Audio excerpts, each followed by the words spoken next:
परमेश्वरको प्रभु येशू ख्रिस्टको नाउँमा सबैजनालाई जय मसीह। आज हामी फेरि पनि वचनको समयमा आएका छौँ। वचन परमेश्वरको वचन हामी उत्पत्तिको पुस्तकबाट नै छौँ। उत्पत्तिको पुस्तकको 6 अध्यायबाट हामी आज वचन नम्बर 33 मा पुगेका छौँ। हामी उत्पत्तिको पुस्तकको 6 अध्यायको 5 पददेखि हामी हेर्नेछौँ अनि हामी 5 पददेखि 8 पद भ्यायो भने 10 पदसम्म हामी जानेछौँ। र यसको यो खण्डमा के भनिएको छ भने नोआको बारेमा भनिएको छ। नोआको दिनमा मानिसहरूको दुष्टता कस्तो थियो र नोआको दिनमा नोआ कस्तो थियो, नोआको दिनमा मानिसहरू कस्ता थिए र नोआ कस्तो थियो भन्ने कुराहरू हामी हेर्दछौँ। र यसमा 5 देखि 8 मा म पढेर सुनाउँछु यहाँको लागि। पृथ्वीमा मानिसहरूको दुष्टता यसरी बढी भएको र तिनीहरूका हृदयमा विचारको जुनसुकै पनि भावना निरन्तर खराबै मात्र भएको परम प्रभुले देख्नुभयो। पृथ्वीमा मानिसलाई बनाउनु भएकोमा परम प्रभुले अफसोस गर्नुभयो र उहाँ मनमा साह्रै दुखित हुनुभयो। त्यसकारण परम प्रभुले भन्नुभयो, मैले सृष्टि गरेको मानिसलाई पृथ्वीबाट म मेटिदिनेछु। के मानिस, के घस्रने जन्तु, के आकाशका सबै पंक्षी सबैलाई, किनभने ती बनाइएकोमा मलाई दुःख लागेको छ। तर नोहा माथि चाहिँ परम प्रभुको अनुग्रह भयो। परमेश्वरको वचन पढाइमा सबैलाई आशिष मिलेको होस्। यहाँ 2 प्रकारका मानिसहरू देखिन्छ। मानिसहरू पापिष्ट र दुष्ट भएको कारणले गर्दाखेरि ती मानिसहरूको साथसाथै अरू पशुहरू पनि परमेश्वरले नष्ट गरिदिन्छु भन्दै हुनुहुन्छ। तर पनि फेरि पनि हेर्दाखेरि परमेश्वरले नोहा चाहिँ अनुग्रह पाउने योग्यको मानिस देखिएको छ। अर्थात् हामी यहाँ तपाईँको सामान्य केही बुँदाहरूमा प्रस्तुत गर्नेछौँ। पहिलो मेरो बुँदा रहेको छ मानिसको दुष्टता, अर्थात् उसको हृदयमा भएका जुन विचारहरूको हरेक अभिप्राय निरन्तर खराब मात्र थियो। यसले धेरै कुरा छ। यसको अर्थ मानिसको प्रकृतिको कुनै पनि पक्ष पापद्वारा भ्रष्ट नभएको थिएन। सबै पक्ष पापमा फसेको थियो। जुनसुकै प्रकृतिको जुनसुकै भनौँ न, जुनसुकै खण्डहरू भनौँ, मान्छेको बानी व्यवहार चरित्र, यी सबै कुरा, सोच्ने तरिका, यी सबै कुरा कस्तो थियो त भन्दाखेरि एकदमै भ्रष्ट खालको थियो। अनि त्यस्तो किसिमको जुन भ्रष्ट खालको थियो त्यसमा चाहिँ परमेश्वरले देख्नुभयो सबै भ्रष्ट रहेछ। अनि यसबाट हामी देख्छौँ कि मानव हृदयको दुष्टताको अझ बलियो कथन हामी सायद कल्पना गर्न सक्छौँ मात्रै होला। कति दुष्ट हुन्छ मानिस भन्ने कुराको हामी कल्पना मात्रै गर्न सक्छौँ। कहिलेकाहीँ त हामी कल्पना पनि गर्न सक्दैनौँ कि यतिसम्म दुष्ट, यतिसम्म घृणित काम गर्छ मानिसले। हामी कतिपय अवस्थामा हामी त्यसलाई भन्न पनि सक्दैनौँ, कल्पना पनि गर्न सक्दैनौँ। त्यति धेरै दुष्ट मानिसहरू छ। त्यस्तै येशूले भन्नुभएको कुराहरू पनि हामी यहाँ हेर्दछौँ। मत्ती 24:37 पदमा प्रभु येशूले भन्नुभएको कुराहरू छ। प्रभु येशूले के भन्नुभयो त भन्दाखेरि म के गर्नेछु त भन्दाखेरि त्यो प्रकारले म आउनेछु। जुन प्रकारले के छ त भन्दाखेरि परमेश्वरले जुन प्रकारले आउने कुरा गर्नुभएको छ त्यो आउने कुरा चाहिँ परमेश्वरले भन्नुभएको। कसरी आउनेछु त भन्नुभएको छ। त्यसरी नै जसरी प्रभु येशू आउने कुरा गर्नुभएको छ त्यसरी नै आउनुहुन्छ जसरी नोआको दिनमा मानिसहरू हुनेछन्। अर्थात् अर्को शब्दमा भन्नुपर्दा येशूको आगमन अघिल्लो संसार अथवा येशूको आगमन हुनुभन्दा अगाडि पनि मानिसहरू नोआको बाढी आउनुभन्दा अगाडि जति पापिष्ट थिए त्यस्तै पापिष्ट हुनेछन्। कस्तो चाहिँ हुनेछन् त भन्दाखेरि हुनेछन् अब प्रभु येशू आउनुभन्दा अगाडि मानिसहरू कस्ता हुनेछन्? अत्याधिक मात्रामा जनसङ्ख्या वृद्धि हुनेछ भनेर भनिएको छ उत्पत्ति 6:1 मा। त्यस्तै गरी यौन विकृति एकदम विकराल रूपमा हुनेछ भनिएको छ। अब अहिलेसम्म तपाईँ हेर्नु भनेदेखि यौन विकृति एकदमै विकराल रूपमा छ।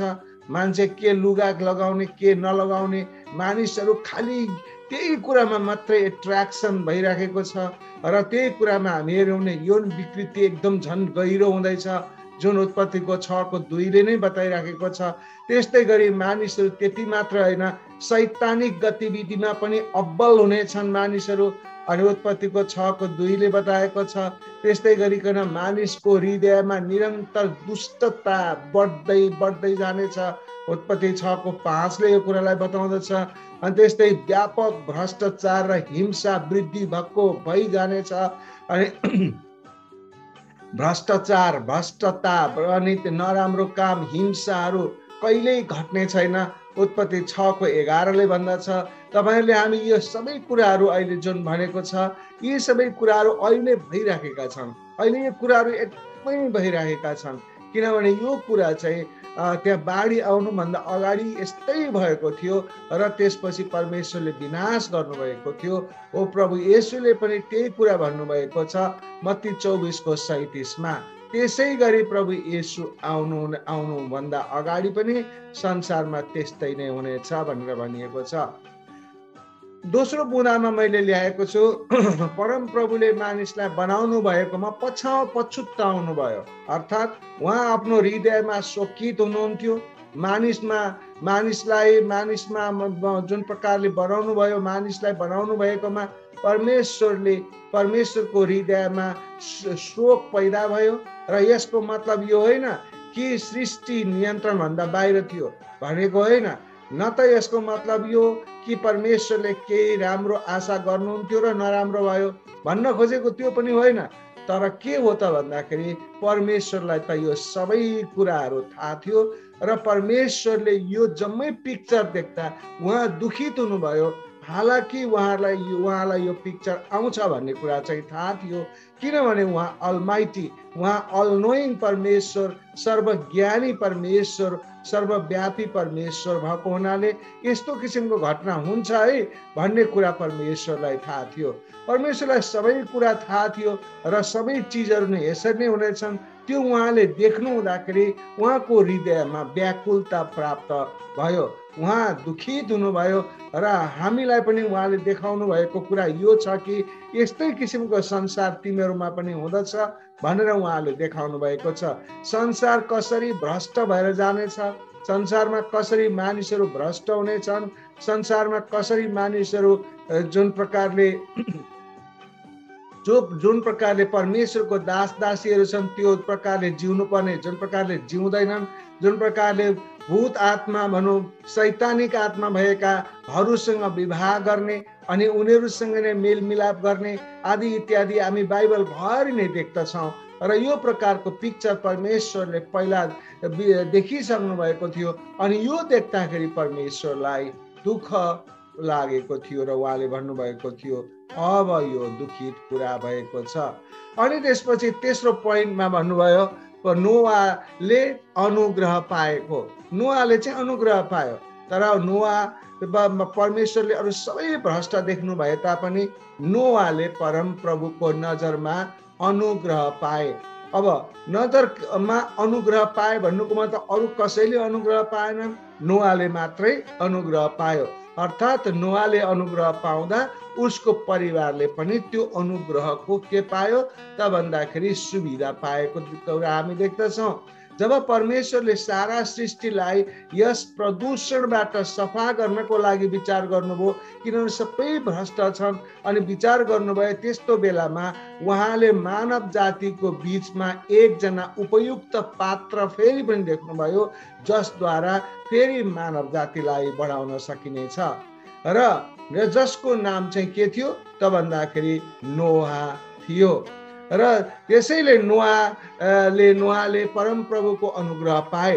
नोआले अनुग्रह कमाएको होइन, नोआले अनुग्रह पाएको हो। उनले अनुग्रह पाउनु भन्नुको मतलब के हो त भन्दाखेरि अनुग्रह कमाएको होइन, अनुग्रह कमाएर पाइँदैन। त्यस्तै गरिकन आज हामी हेर्छौँ भने पनि के प्रष्टसँग हामी देख्दछौँ भनेदेखि अनुग्रह कमाउन सकिँदैन, अनुग्रह चाहिँ के गर्न सकिन्छ, पाउन सकिन्छ। त्यसैले अनुग्रह कसैले कमाउन सक्दैन, तर हामी पनि कसैले पनि अनुग्रह कमाउन सक्दैनौँ। बेला त्यो त्यति बेला यस्तो साँचो थियो कि यस्तो यो सत्य कुरा हो कि र आज पनि त्यही नै सत्य कुरा छ कि परमेश्वरबाट मात्र अनुग्रह आउँछ भन्ने कुरा परमेश्वरले त्यहाँ देखाउनु भएको छ। परमेश्वरले देखाउनु भएको छ। मर्कुस 13:15 देखि 3:13 देखि 15सम्म हामीले हेर्यौँ भने प्रभु येशूले अनुग्रह गरेर प्रभु येशूले आफूले चाहेका जतिलाई बोलाउनु भएको कुराहरू पनि हामी देख्दछौँ। अनि यहाँ पनि परमेश्वर पिताले के गर्नुभएको छ त नोआमाथि अनुग्रह राख्नु भएको छ। परमेश्वरले नोआमाथि किन अनुग्रह राख्नुभयो त भन्दा ऊ अनुग्रह पाउनको योग्यको थियो। तर अब जति संसारमा पापहरू वृद्धि हुँदै गयो र पापहरू वृद्धि हुँदै गयो भने परमेश्वर कति धैर्य गर्नुहुन्छ भने हाम्रा परमेश्वर एकदमै धैर्य गर्ने परमेश्वर हुनुहुन्छ। उहाँले धैर्य गर्नुहुन्छ, असाध्यै धैर्य गर्नुहुन्छ। परमेश्वरले गरेको धैर्य हामीले बुझ्दाखेरि हामीले कति धेरै पाप गर्दाखेरि पनि परमेश्वरले हामीलाई दण्ड दिनुहुन्न। किनभने जति धेरै पापको वृद्धि भयो भने रोमीको 5:20 भनेको जस्तो त्यति नै अनुग्रह पनि वृद्धि परमेश्वरले गराउँदै जानुभयो। किनभने हामीहरू कमजोरमा कमजोर, पापीमा पापी भएको कारणले गर्दाखेरि हामीहरू गल्ती गरेको हुनाले गर्दा परमेश्वरले यसलाई त चान्स दिएकै गर्नुपर्ने रहेछ, तब मात्रै यो सुध्रिन्छ भन्दै परमेश्वरले जति पाप गरे तापनि अनुग्रह दिइ नै रहनुभयो। त्यस्तै गरिकन 9 र 10 को पदमा भनिएको के कुरा छ? नोआ र तिनका छोराहरूको बारेमा भनिएको छ। 9 पदमा भनिएको छ नोआको वृत्तान्त यही हो। आफ्नो पुस्तामा नोआ धर्मी र निर्दोष मानिस थिए। तिनी परमेश्वरको साथै हिँड्ने गर्दथे। नोआका 3 जना छोराहरू जन्मे, सेम, हाम र येपेत। भन्नुको मतलब के हो त भन्दाखेरि चौथो पोइन्टमा मैले ल्याएको छु कि न्यायी मानिस। यो चौथो कुरा चाहिँ के छ भने न्यायी मानिस। को न्यायी मानिस थियो? नोआ एक न्यायी मानिस थियो। उनका पुस्तामा उनी सिद्ध मानिस थिए, उनी अद्वितीय मानिस थिए, यानी कि अरूसँग भन्दा फरक थिए। भनेको मतलब परमेश्वरलाई मनपर्ने मानिस थिए। उनी अद्वितीय थिए किनकि उनी धर्मी थिए।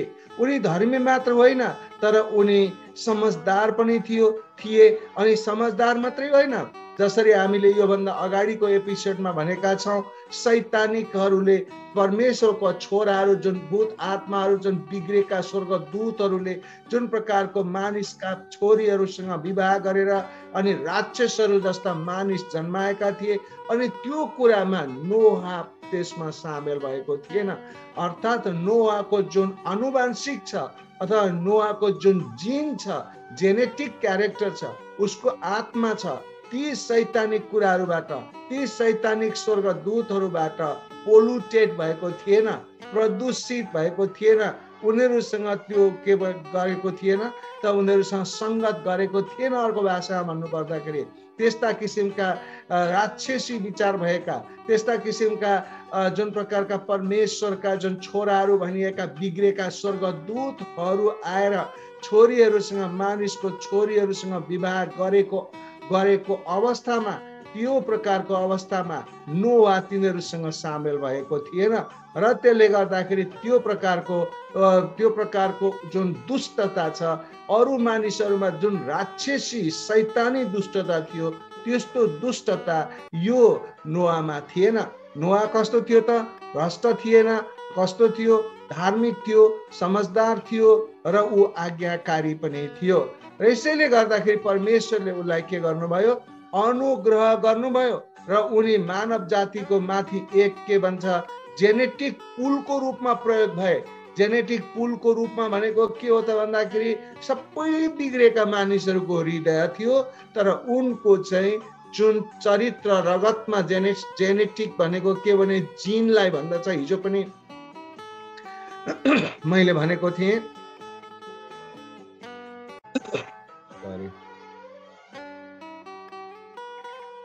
अनि जिन भनेको थिएँ। अनि त्यसपछि अहिले डिएनए, आरएनए भन्ने छ। डिएनए को नाम तपाईँले सुन्नुभएको होला। हो त्यस्तै किसिमको डिएनए, आरएनए, जिनमा उसको दुष्टता थिएन।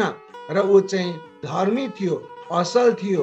र त्यसैले गर्दाखेरि उसको जिनबाट अथवा उसको डिएनएबाट, उसको सफा डिएनएबाट, प्रदूषित नभएको डिएनएबाट अरू मानिसहरू पनि बनाउन सकिने कुराहरू परमेश्वरले देख्नुभयो। र यसरी नोआ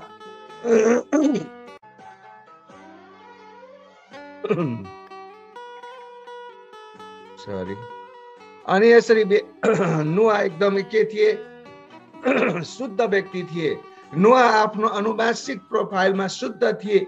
कसरी शुद्ध थिए त भन्दा उनको जुन प्रकारको व्यवहार थियो त्यो व्यवहार दुष्टहरूसँग नभएको कारणले उनी शुद्ध थिए। अर्को कुरा उनी के थिए?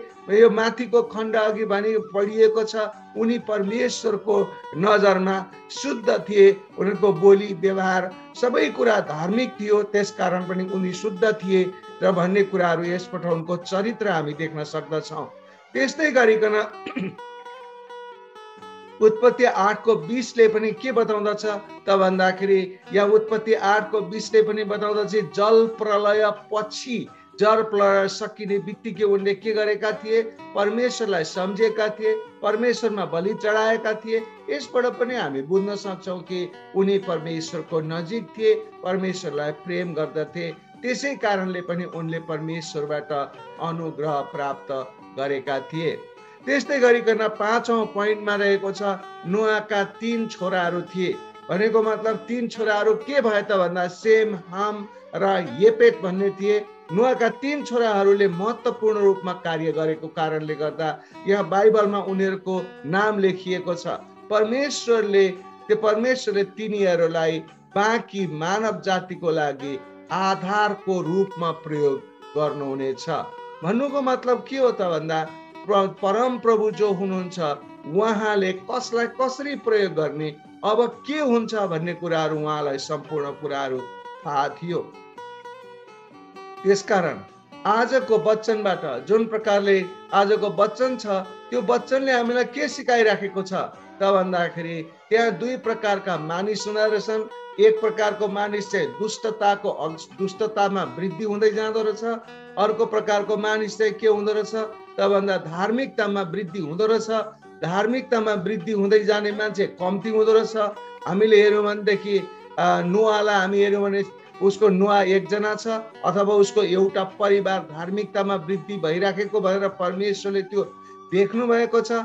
तर अर्को तर्फबाट हेर्ने हो भनेदेखि दुष्टतामा वृद्धि भएका मानिसहरू अनगिन्ती भएको कुराहरू हामी देख्दछौँ। यस्तै गरिकन आजको संसारमा पनि दुष्टताको वृद्धि धेरै छ। तपाईँ समाजमा जानुभयो भनेदेखि असल मान्छे भन्दा दुष्ट मान्छे बढी देख्नुहुन्छ। मण्डलीमा जानुभयो भने चाहिँ दुष्ट मान्छे भन्दा असल मान्छे बढी देख्नुहुन्छ होला, थाहा छैन मलाई। कुनै मण्डलीमा त दुष्ट मान्छे नै बढी देखिन्छ। तर मण्डलीमा प्राय हामी बाहिरको समाजको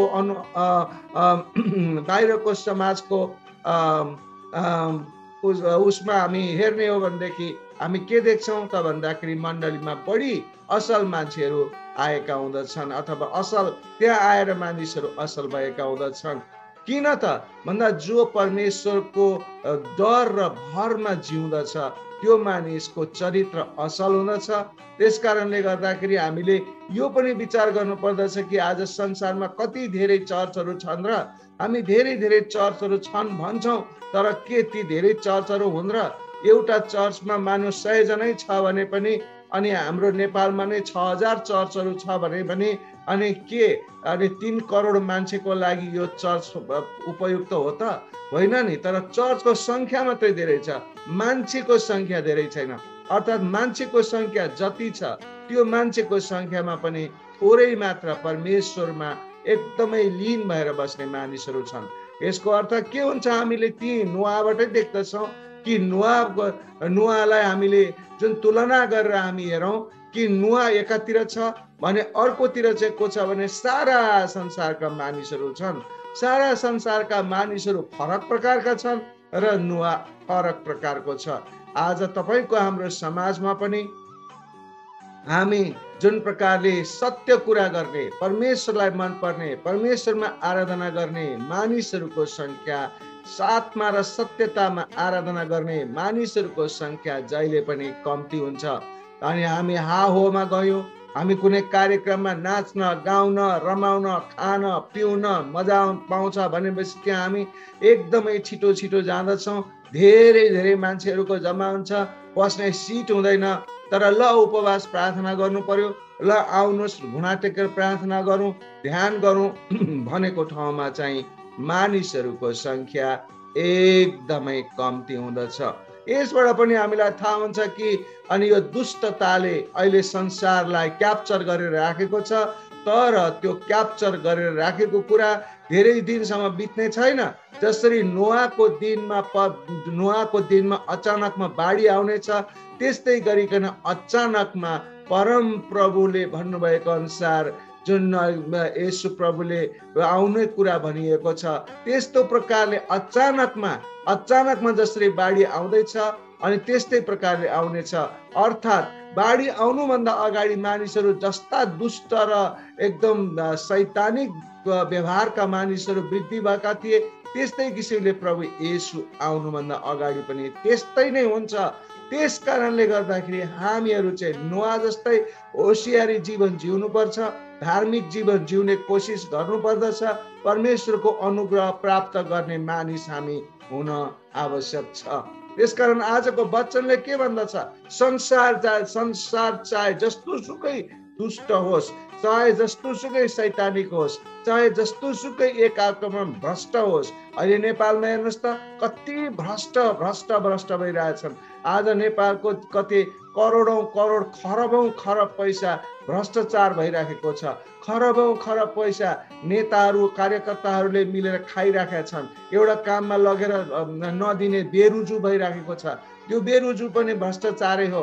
यी सबै देखादेखि मान्छेले भ्रष्टाचार गरेर खाइराखेका छन्। यस्तो भ्रष्टतालाई हटाउँछु भनेर जो आइराखेका छन् उनीहरू पनि भोलि भ्रष्ट हुनेछन्। सबका सब भ्रष्ट हुनेछन्। किनभने भ्रष्टता, अनैतिकता, आज मानिसहरूले हेर्नुहोस् कति अनैतिक मानिसहरू छन्। यौन पिपासु आज मानिसहरू कति नग्नता प्रस्तुत गरेर भ्यू पक्रिराखेका छन्। आज जसले बढी नग्नता, जसले बढी शरीर देखायो अनि उसैले बढी भ्यू पाइराखेको छ, उसैको बढी हेरिराखेका छन् मानिसहरूले अनि उसैलाई बढी फोकस गरिरहेछन्। आज परमेश्वरको वचन भन्ने मानिसहरूले मन पराउँदैनन्। परमेश्वरको वचन सुन्न इच्छा हुँदैन। तर त्यस्तो अनैतिकताका कुराहरू अनि पोर्नोग्राफीका कुराहरू, अश्लीलताका कुराहरू, अनैतिकताका कुराहरू, मारकाटका कुराहरू, आगो लगाएर मान्छे मारेका कुराहरू, आगो लागेका कुराहरू, दुःख पाएका कुराहरू, बिजोग भएका कुराहरूमा मानिसहरू धेरै चासो दिँदैछन्। अनि यो प्रकारले आज पनि संसार त्यही हुँदैछ र नोआको दिनमा थियो। त्यसकारण हामी नोआ जस्तै होसियारी जीवन जिउनु पर्दछ, धार्मिक जीवन जिउनु पर्दछ, ताकि हामीहरूमाथि पनि परमेश्वरले जसरी नोआ माथि अनुग्रह गर्नुभयो त्यसै गरी हामी माथि पनि अनुग्रह गर्नुभएको होस्। हुन्छ, आजको वचन म यही राख्दछु। तपाईहरु सबैलाई धन्यवाद दिन्छु। सबैलाई जय मसीह। God bless you.